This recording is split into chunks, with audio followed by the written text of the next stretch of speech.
মোহতরমের senior পেশ ইমাম হাফেজ মাওলানা মুফতি মিজানুর রহমান কাসিমি সাহেব এবং মঞ্চ উপবিষ্ট আমাদের শ্রদ্ধেয় উলামায়ে কেরাম এবং উপস্থিত আছেন দারুল হিকমা আইডিয়াল মাদ্রাসা মসজিদ কমপ্লেক্সের সম্মানিত সভাপতি হাজী মিজানুর রহমান সাহেব,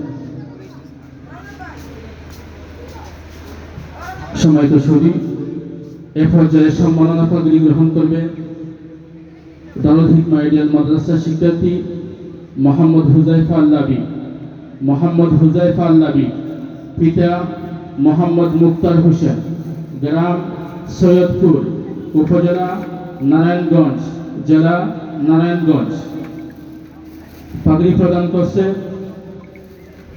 পাগড়ি গ্রহণ করছে মোহাম্মদ হুজাইফা আল্লাবী। এরপরে পাগড়ি গ্রহণ করবে জামিয়ার শিক্ষার্থী মোহাম্মদ আব্দুল্লাহ আল আফিফ, পিতা হাফেজ মাওলানা ওমর ফারুক, গ্রাম দামাইজগাড়ি, উপজেলা সিংড়া, জেলা নাটোর।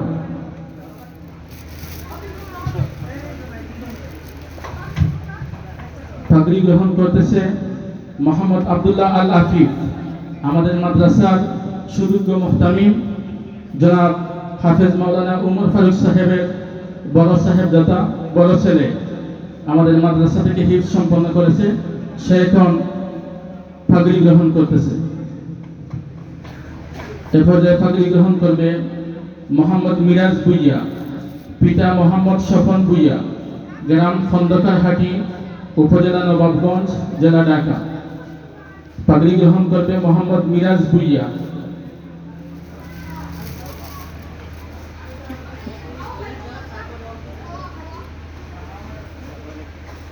পাগড়ি প্রদান করতেছে আমাদের আজকের প্রধান মেহমান হাফেজ মাওলানা মুফতি মিজানুর রহমান কাসিমি এবং আমাদের মঞ্চে উপবিষ্ট সম্মানিত উলামায়ে কেরাম। এ পর্যায়ে পাগড়ি গ্রহণ করবে যুবরাজ হায়দার সোহাম।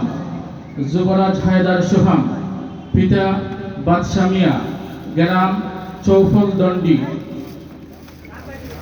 চৌফলদন্ডি, থামারপাড়া, উপজেলা কক্সবাজার, জেলা কক্সবাজার।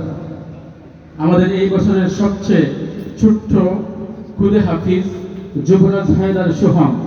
পাগড়ি গ্রহণ করছে যুবরাজ হায়দার সোহাম। আমরা সকলেই মহান রব্বুল আলামিনের দরবারে শুকরিয়া জ্ঞাপন করি যে আল্লাহ রব্বুল আলামিন আমাদেরকে এই তৌফিক দিয়েছেন, দারুল হিকমা আইডিয়াল মাদ্রাসাকে আল্লাহ পাক তৌফিক দিয়েছেন যে এবছর 4 জন খুদে হাফেজকে পাগড়ি সম্মাননা প্রদান করা।